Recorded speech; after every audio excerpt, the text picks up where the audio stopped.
Madalas ka bang gumala, mag-camping o parating brownout sa inyo? Baka ito na ang hinahanap mo. Ito ang Anker Solix C300. Wow! Tara, i-unbox natin. Ang laman nito ay user manual, AC charging cable or power cord. At ang pinaka-importante, ang power station.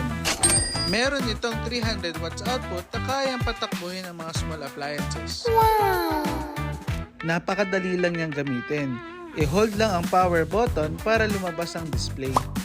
Makikita mo dito ang percentage ng battery niya. Meron din itong tatlong modes ng ilaw, low, medium, and high. Meron itong tatlong klase ng USB-C, dalawang 140 watts at isang 15 watts. Meron din itong USB-A na 12 watts.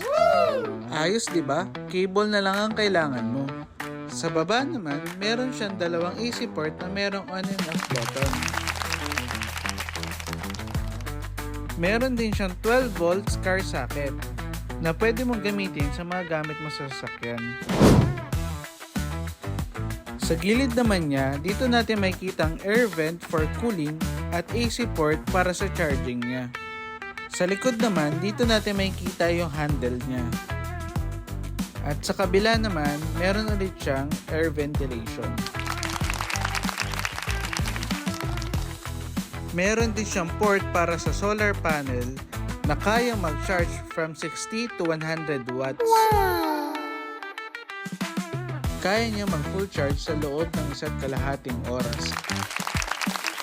Kaya niya rin mag-charge ng multiple device ng sabay-sabay. Bagay na bagay ito lalo na sa mga taong mahilig mag-camping. Kaya kung gusto mo ng tahimik, portable, at reliable na brand, ito ang Anker Solix C300. Click the yellow basket